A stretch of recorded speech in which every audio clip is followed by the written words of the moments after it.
Good morning again, and this has just been a terrific morning. I want to thank all of you for being here, and particularly, again, thank our sponsors from BlackRock.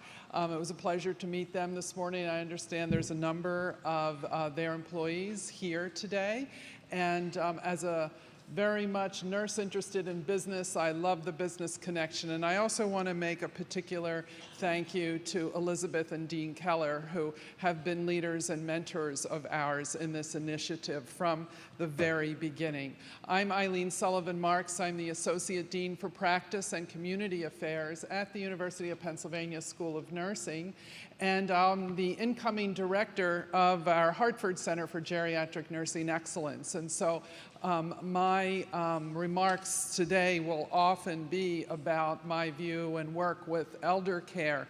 And in particularly at the School of Nursing, we have the most successful program for all-inclusive care of elders in the world. And because we are able to maintain elders who are eligible for nursing home level of care in their community 24/7 with families, it started our particular interest of working with urban design, with working with lawyers, with working with the business world, and then working with health together. And that's where we started to think about cities and women and how we needed to work together. But I am here today to talk about moving the mountain. And how do we now think about what we've learned, identifying the problem, what actions have been taken, what actions have been working. I am wearing jewelry from mountains today, jewelry from mountains that were put together by Afghan women, the Afghan Women's Project outside of Kabul, Afghanistan. Many of you know my husband just returned from tour of duty there. So it's an emotional day for me, as you hear. But I wanted to wear this jewelry to identify what women are doing around the world to make themselves known. So with that, I want to introduce our panel briefly, and then we'll talk about our mountains. Linda Gibbs. Linda Gibbs is the Deputy Mayor for Health and Human Services for Mayor Bloomberg here in New York City. And she'll be talking about what New York City has done as a destination for people who are healthy in cities. Followed by Kelly Henning, one of our Penn, we consider her a Penn graduate because we were realizing that we worked together back in the 80s in the hospital at Penn. She is Director of International Health Programs for the Bloomberg Foundation and going to speak on global initiatives. And Dr. Nancy Fugate Woods, Professor and Director of Family and Child Nursing and Dean Emeriti from the University of Washington School of Nursing, and has been a visiting professor at Penn for a number of years now as we've been talking about this program. So I'm going to turn over the mic to Linda Gibbs, who will speak first about New York City, and from there we're going to move forward with our discussion on moving the mountain. Thank you. Great. Thank you, Eileen, and good morning, everybody. It's great to see you all. This is exciting. I need about 3 hours to cover the agenda. As you know, Mayor Bloomberg has just a voracious appetite for public health initiatives, cares deeply about what the city can do, became mayor of the city in order to take advantage of the power of the mayoralty to make a difference, and the public health issue is among his most passionate topics, and he thinks about the work that he's doing in the city. So it's an incredible privilege that I have the job that I have, and have been able to work with the colleagues that are here with me this morning. I think when I think about this has actually been a great, eavesdropping in on the last panel and thinking about the conversation. It's been really great to see how all these health issues do get interwoven into all these different strands of thought. Who thought that transportation planning was a public health issue? Who thought the aging of our city was a public health issue? Who thought sustainability in green New York was a public health issue? But over and over again, we've found alignment on those agendas that have allowed us to pick up threads of commonality and really find every toehold we can to advance these public health discussions and goals. Now, for me, I, in my work in supervising health and human services, spend a lot of time looking at people in need in the city and understanding why disparities exist, why deep disparities exist among some populations, and what the best strategy is for reducing those disparities, whether that's in education or employment or poverty and cash benefits or health, really trying to get under rather than what we've sometimes been consigned to do, which is find the best new Band-Aid. How can we get underneath the problem and look at the broader solutions? And so in thinking about the question of women's health disparities in particular, to me, it does come back to that question of poverty and cycles of poverty. And so just a few things. This is stuff I am sure you know, but just to give you a sense of some of the data here in New York City. Life expectancy for women is, in general, longer in New York City than for men, but for poor women is shorter. Correlated to our poorest neighborhood, when you look at the total population, life expectancy is 4 years shorter than for the average population. Infant mortality rates are almost twice as high in poor neighborhoods. HIV diagnoses are the highest in our poorest neighborhoods, and obesity rates are much higher among the poor. 30% of the lowest income population are obese compared to 17% of the highest income population. And then, of course, the related condition of diabetes, twice as common among poor New Yorkers than wealthy New Yorkers.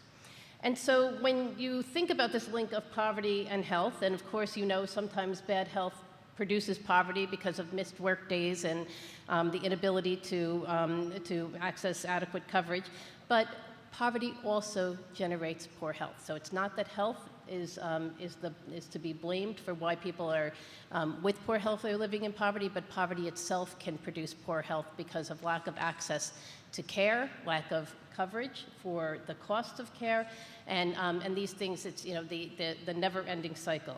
So when we look at the question of women in particular and think about the question of poverty and poor health, we try to understand what is it that creates those great disparities. And so what you really have to do is drive down harder on the subpopulations of women. And what you see is the highest rates of poverty among women who are raising children on their own, single-headed households with children. One-parent family, those single-headed households, have a poverty rate in New York City of 40%. And so poverty, geographic concentration of poverty, and understanding that is a huge driver in our public health strategies to address the health for women. Needless to say, we take our energy pills every morning and get up and think about new things to do to tackle this. And so what I wanted to say is very briefly overview of a sense of some of the things that we're working hard on. The first best solution to poverty is to help folks to get the skills and gain employment. So really aggressive work in our Human Resources Administration and Small Business Services offices to really engage women and help them to overcome assumptions that they may have around their employability and get them connected to the workforce. That's the best solution that we can bring in order to strengthen those households, bring in the income, bring in the health insurance, get them access to care and coverage. And so that's been, so for instance, of the 154,000 job placements we've made through HRA in the past 2 years, overwhelming majority of those have been women. And then we do a lot of work on increasing public health insurance and access. And so connecting people to Medicaid coverage that they are eligible for.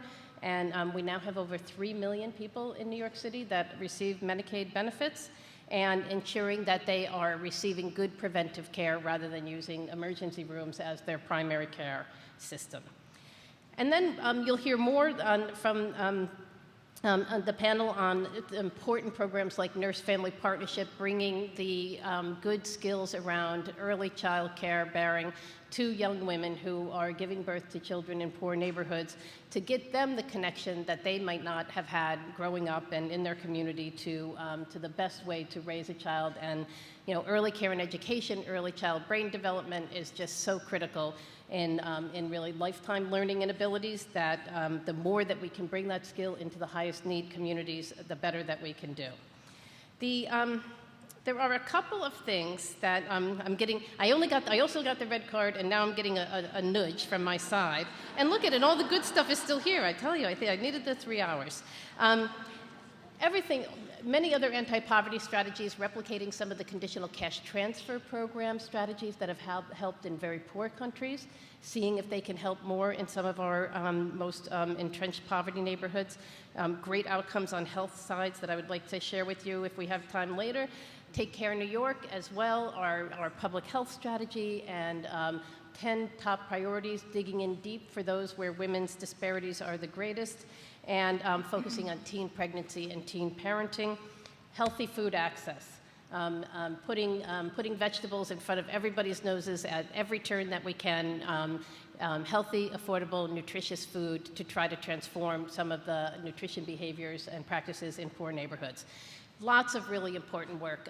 Eager to hear more from my colleagues and to share more with you. Thank you. Well, New York has lots of action, and we'll continue to dialogue about that. Dr. Henning next. Thank you, Eileen, and many thanks to the organizers for the opportunity to participate in today's conference. I'm very pleased and excited to be here. I'm actually going to talk about some work at Bloomberg Philanthropies, which is a different aspect of Mayor Bloomberg's work. That is his charitable giving through his philanthropic work. I head the public health programs at Bloomberg Philanthropies, and our work currently is focused only in low and middle income countries. So I'm going to shift away from New York City for a minute and into the developing world. We actually focus on two large initiatives. One is called the Bloomberg Initiative to Reduce Tobacco Use, which is a global initiative, and the second is a road safety initiative, which is also global. Why do we choose these two entities? One is because they have very high burdens of disease in the developing world. They're related to enormous numbers of death and disability. And secondly, because in fact, there are very few organizations and donors that are attracted to these issues. Historically, global health giving has been mostly focused around infectious diseases. So we are trying to move into a new direction and to think about some of these large, important issues that are really facing us today. Now, tobacco, to begin with tobacco, I think all of us are enjoying an entirely smoke-free public place here today. I just returned 2 days ago from Russia, and I was in Moscow where every single hotel room that I visited, or hotel space that I visited, there was either visible smoke or you could smell smoke. And that's in fact the case in most of the places that I travel where our programs are working. We're very fortunate here in New York City to have completely smoke-free public places, but not so in much of the world. Tobacco use, in fact, among women in general is rising, and it's expected to double by 2025, when almost 1 in 5 women in the world are expected to use tobacco products. On average, 22% of women in developed countries are tobacco users, and 9% of women in developing countries are tobacco users. So what does that mean? That means there's a huge market for women in developing countries that are being very heavily targeted to increase tobacco use. Recent surveys show that in many countries, tobacco use is higher among urban women than among rural women. Places like Mexico, Turkey, and Ukraine, tobacco use among urban women is almost twice as high as among rural women. So these are bubbling up issues for women in the developing world. As economies grow, tobacco use among women also increases. And as cultural and other roles change in these developing countries, tobacco use also increases. So there's a big opportunity for a major public health disaster in front of us that we are very engaged in trying to avert. There's evidence that tobacco use rates among men and women, or boys and girls, adolescents, are leveling. So that would suggest that in the future, rates among women will increase. In developing countries, boy and girl rates are almost the same now. So that leads us to really be concerned about what those rates are going to look like among those girls as they mature into women. I just want to mention marketing. Increases in female tobacco use can be attributed very much to tobacco marketing. Tobacco companies have conducted gender-specific marketing for decades. In the US, you think of Virginia Slims. In China, for example, they sell little pink purses that look like Hello Kitty with pink tobacco packs inside. These types of products are very broadly available across the developing world, where there are not currently advertising bans in place to prevent advertising to women or to prevent advertising to children. There's very clear evidence that marketing works. In Spain, after 1970, the prevalence of cigarette smoking increased rapidly among women, and that increase coincided with massive increases in television advertising aimed at women by the tobacco industries. Smoking rates among women in Japan increased dramatically between 86 and 91, again after aggressive promotional campaigns aimed at women and girls. In terms of smoke-free public places that I mentioned earlier, like the ones we have here in New York City, these protect all people from the harms of secondhand smoke. But even in low and middle-income countries where smoking rates among women are low, high smoking rates among men often result in increased exposure to secondhand smoke among women and children. So we see a great deal of exposure among those women in both urban and rural settings. What to do? What should we do? Well, it turns out that luckily population-based approaches are known to be as effective for women as they are for men. So at Bloomberg Philanthropies, we are supporting country-based efforts to ban smoking in public places, to ban tobacco advertising, to increase the price of tobacco, which very much reduces use among current users and averts use among youth, and also to make available to the population cessation services through simple messages in primary care. These policies we know are very effective in addressing tobacco use globally. They've also been proven to reduce tobacco rates, and they're very cost-effective. Tobacco control is one of the most cost-effective public health measures that we have available, and it's very underutilized. It requires a great deal of political will on the part of policymakers, and it requires a grounds-up approach and demand that policymakers do the right thing. So we're supporting both of those types of initiatives of Bloomberg Philanthropies by supporting governments and supporting NGOs to work on tobacco control. I'm not going to talk a lot about road safety. Claudia spoke quite a bit about transport and road safety, but I will mention that with increasing urbanization and increasing motorization, there are increasing deaths and injuries among women. It has previously been the case that men have much higher mortality rates from road accidents than women. But women increasingly are subject to motorization, and you probably have all seen photos of motorcyclists in India, for example, where the man is at the front of the bike with a big motorcycle helmet, and the 2 women and 3 children are on the back of the bike with a sari flying in the side with no helmets on. This is very typical in developing countries, and those are the types of things through policy change that Bloomberg Philanthropies is also trying to address. But I'll stop there, and thank you very much. Thank you.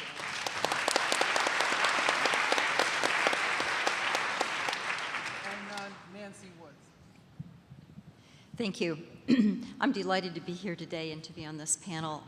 My comments are going to be a bit different in that I don't work in the policy arena as the other speakers do, but I will talk more about what some very straightforward avenues might be to making change, but at smaller levels of the society. I'd like to talk about ways of taking action to move the mountain as we think about the lives of girl children. And I'd like to start off with 2 basic assumptions. The first is that lives of girl children are inherently valuable.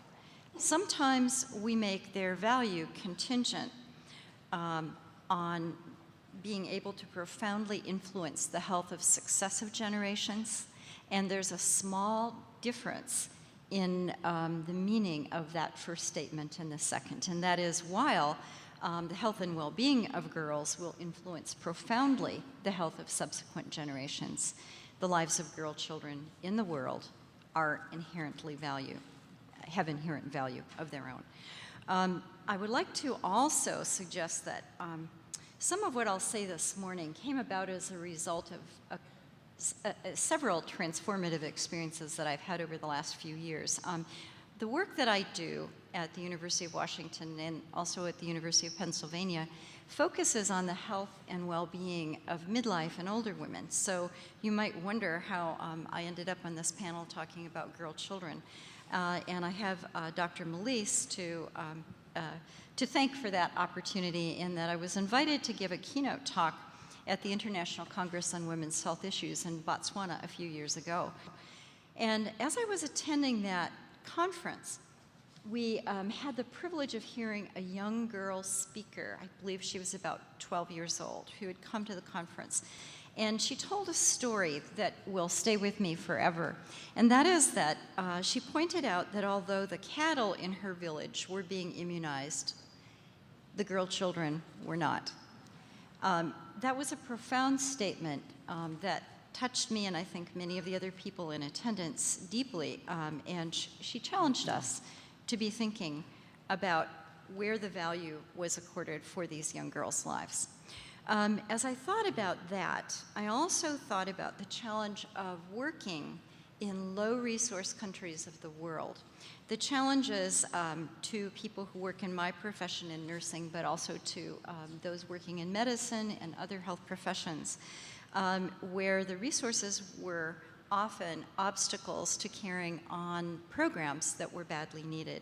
And I realized that if we could ask ourselves the question, what would it look like if we found successful programs that worked well in low-resource countries and applied those in some of our low-resource neighborhoods in our major urban areas in this country as well as in other more wealthy countries? Might we be able to make some difference? So what I'd like to talk to you about today is an example of one of those programs.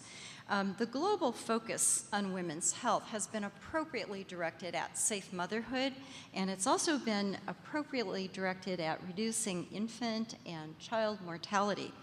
And yet, with the emphasis on reducing the incidence of HIV/AIDS and other sexually transmitted infections, there is a group of girls who have not been part of our health research and our health intervention agenda.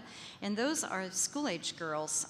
Those girls probably between the ages of 8 and 14 who are now experiencing some challenges to their staying in school, some challenges to their making the transition to healthy adulthood. What I think we have not done is recognize that early pre-adolescence and adolescence has been an overlooked window of opportunity for health promotion for these girls.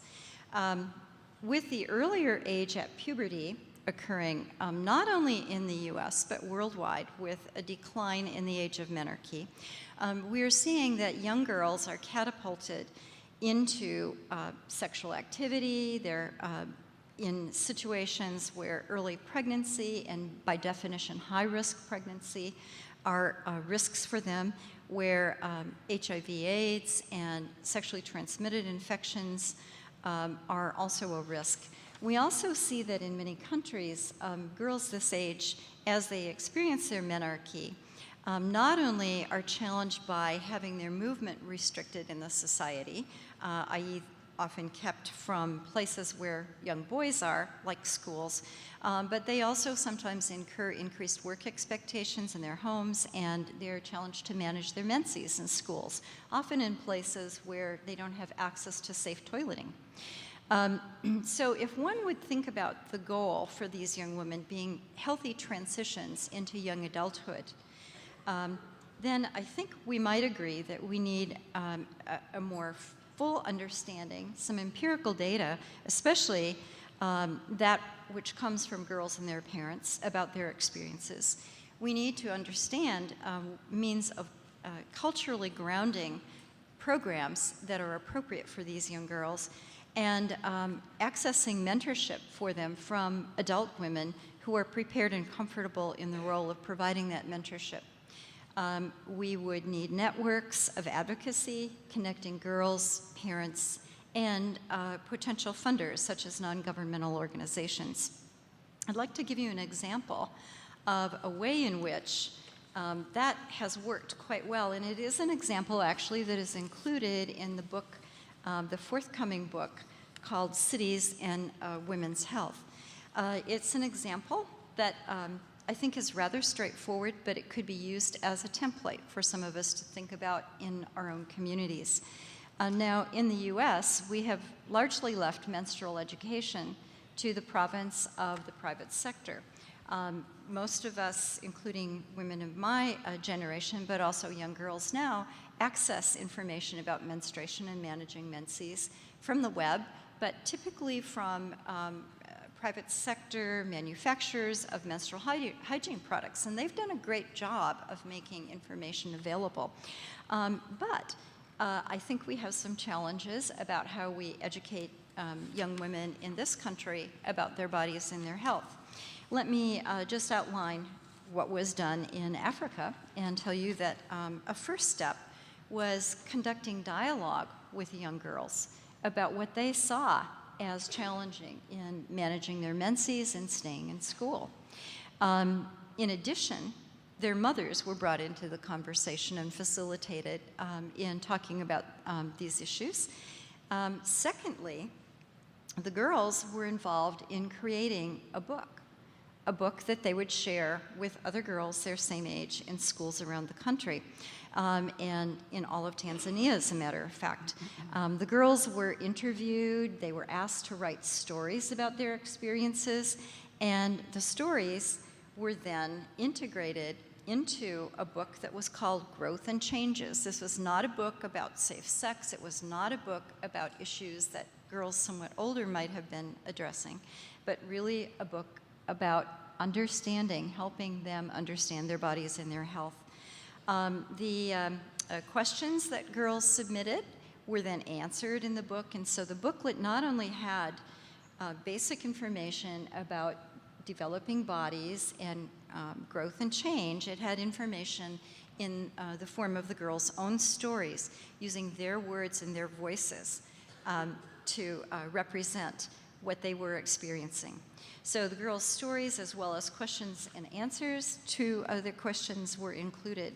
And to give you a little idea about what happened with that booklet, it started out being made available through some sponsorship of national or non-governmental organizations, including Family Health International, International Youth Foundation, CARE International, and eventually UNICEF, the Ministry of Education, and the United Nations Population Fund came on as funders. This small intervention is now in the hands of over 100,000 girls. There have been over 100,000 free copies circulated in the country. So, in sum, here is a very straightforward intervention created in a very low resource environment that was developed using socially and culturally appropriate strategies in the context in which these young girls were experiencing their health and obstacles to attending school.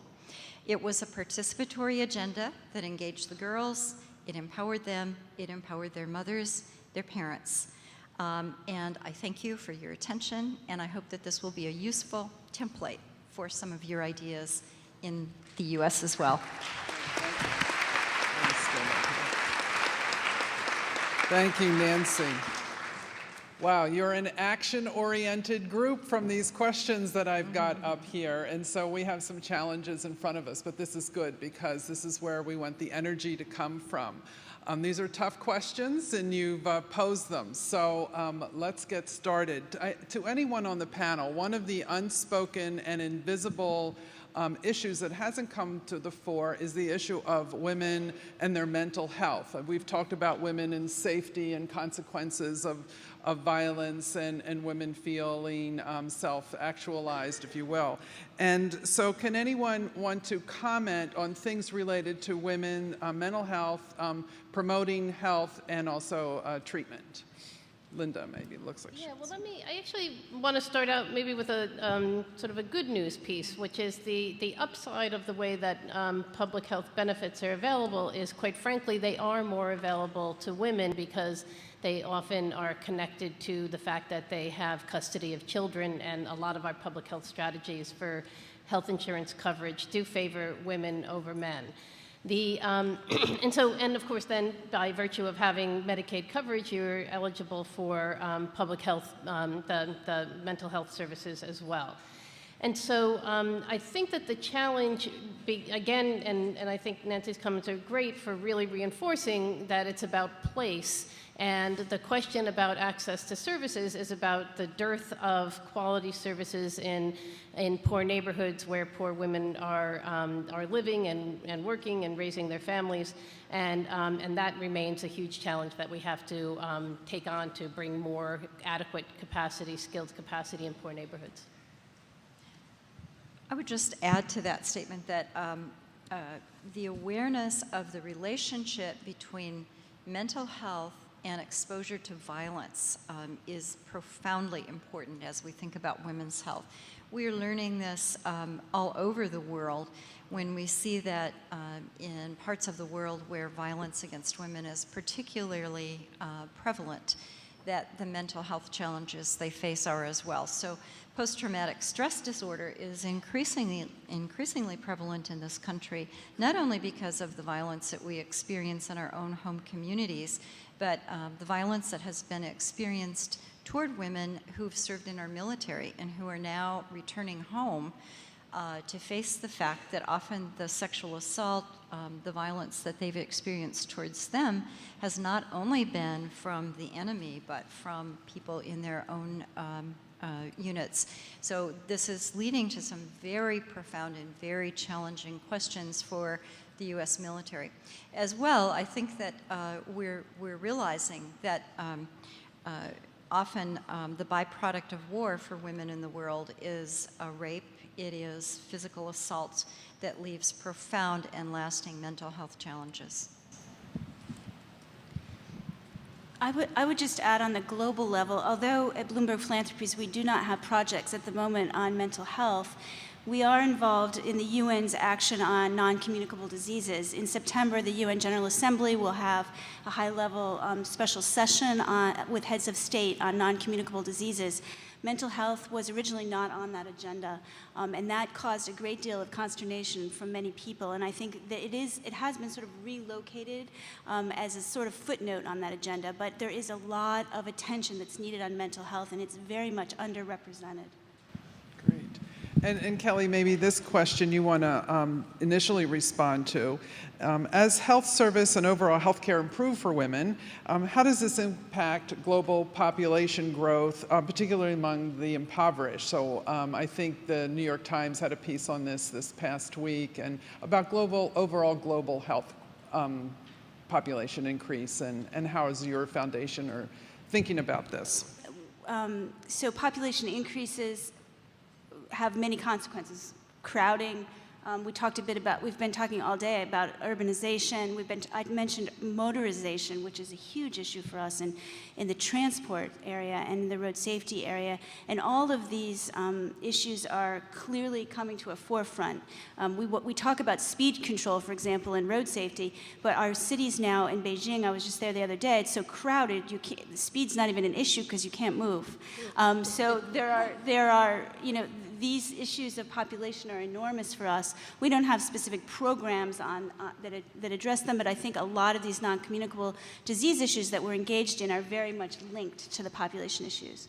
We're getting a number of questions that are related to unintended consequences of action, and how when we put action to the rubber meeting the road, when things happen, there's unintended consequences, and one of them is related to things like bike lanes, up and down on that. I was thinking as you were speaking, Kelly, and walking in India, yes, you can't easily cross the street, but yet the economy is driven by the people who are more than happy to put you in a cab to drive you across the street, and they make money doing that. So there's economy of scale on some of this. But the questions we're asking, for instance, several on bike lanes, and so there's benefit to bike lanes, but yet at the same time there might be pushback sometimes from the community. Why would that be when they're so positive? So to take it to a high level, maybe our panel wants to talk a little bit about when you start to put action into action, what are some of the things that you need to consider, community engagement and others, to make sure that it moves ahead? Thinking of some examples. It's your hot seat, Linda. So, I can't think of one of the mayor's public health initiatives that, number one, didn't have a crew of folks surrounding the mayor giving him political advice saying, political suicide, don't do it, you're going to get killed. And the mayor, thank God, his comment always is, if the idea is founded in some evidence to indicate that it will improve health and save lives, that's what I'm here to do. I didn't get elected mayor to be popular. I got elected mayor to do the right thing. And he's just fearless in moving ahead with that. And the political advisors, by the way, were right. The backlash when, the no smoking ban, the business backlash, the calorie posting, the trans fats in baking and food products. I mean, pushback, the National Salt Initiative, there isn't one of them where we haven't gotten huge pushback. And a great example right now is we have a waiver in front of the USDA asking them to change the standards for the use of Supplemental Nutrition Assistance Program, food stamps, to ban the use of those resources to purchase sugar-sweetened beverages. I've gotten calls from members of Congress. Now, it's been with them for 6 months. I've gotten calls from members of Congress saying, you cannot believe how intense the pressure is on us. People lining up at our door, the industry, was, meeting after meeting after meeting, pushing back on us. And this is how hard it is. 11 members of the Congressional Black Caucus have now signed a letter opposing the waiver. I think it's the irony of that, when the levels of obesity and heart disease and diabetes are greatest among that population. And so, the fight, you gotta be fierce and you gotta be a warrior. And 5 years later, the mayor gets international praise for his smoking ban. And Kelly, I'm sure, is a rock star everywhere she goes. But these things, they're hard battles. You gotta look at the data, you gotta have resolve, and you've gotta tough out the fights. And the bike lanes, we need many, many more of them. But the community pressure is just intense. And the bikers have got to obey the law too, and that'll help us as well. Yes. Kelly, maybe Kelly. I want to divert just a little bit. On the global stage, we have a big issue with tobacco control, and that is that there are many developing countries where tobacco is a very big cash crop. And so we face a lot of resistance from policymakers to do tobacco control because of the backlash from the growers. When we investigate this, we almost always see that the tobacco industry is behind this movement. And as you know, tobacco is the only legally approved substance in the world that we know of that kills up to half of the people who use it. So this is a very particular industry, and they're very strong. And so that's a place where we find the need to assist those on the ground to push back against those arguments and to really use the public health arguments to push the policies forward. And it can be a very difficult fight, actually. Nancy, I'm going to direct this as a question to you, and I think it relates to one answer related to these battles is really getting into the fray with the community, getting into the fray with stakeholders. And the stakeholder is the question about young men and boys.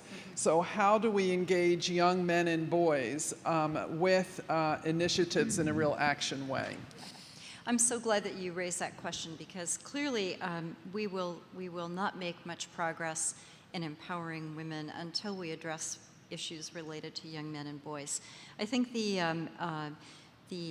part of the story that I didn't tell you in relationship to that example from Tanzania was that there are equally wonderful examples that have focused on working with young men in the world, with young boys, and understanding masculinity and models of masculinity, their meaning, what it means to be a father, what it means to be a man in the society and in the culture, and beginning to offer those young men role models for how they might come to think about their lives. I believe that pretty clearly, without their engagement, without their support in these efforts, we will make minimal progress. So thank you for raising that issue. I think they are absolutely essential to the conversation. And then finally, can we think of one or two next step action items? A partnership that we haven't discussed? What are some next steps? Scaling up something that we've done? These are all themes. If we want to address one wish list that you want to do next. Oh boy, it's hard to pick. You know, the one that just jumped to my mind while you were standing there made me think of our national healthcare reform, which included provisions for federal reimbursement for scaling up the Nurse-Family Partnership Program. And so we have a great program here in New York City that serves only about 10 to 15% of the eligible population. We've done it on the city dime. It's been fantastic. It's going to pay off in 15 years, and no budget director will give you money today for something that the return isn't going to come from 15 years later. So the fact that the federal government is including dollars to allow other localities, and we hope to grab as much of that as we can here in New York. Great example. I think for me, probably the development of a stronger NGO network globally on road traffic prevention. We have increasing numbers of voices out there at the community level pushing back on tobacco. But on road safety, we have very few, very, very tiny numbers of groups in our low and middle income countries that work on this issue. And I would really love to see, perhaps through some of your networks, groups develop that could really have a voice on road safety. So sitting inside an academic ivory tower, what might I do when I go home from here? One of the issues that I have thought about a great deal is the current emphasis in the U.S. by the National Institutes of Health on translating our research findings into practice. So translating them largely so that healthcare providers, professionals understand them and can apply them to real human lives. But being on this panel this morning and some earlier experiences have really made me think about the importance of coming to understand some of the models for improving human health in low-resource countries and beginning to think more intensely about the importance of translating some of what we can learn from those low-resource countries to some of the low-resource areas and neighborhoods and census tracts beginning in my own city. Thank you. Well, thank you, panel. We've heard exciting new action items. I think we'll mostly think about scaling up our good ideas and being creative and pushing forward to be brave and move ahead. So I want to thank our panel again. They've been terrific, and it's been an exciting morning. Thank you.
Oh boy, it's hard to pick.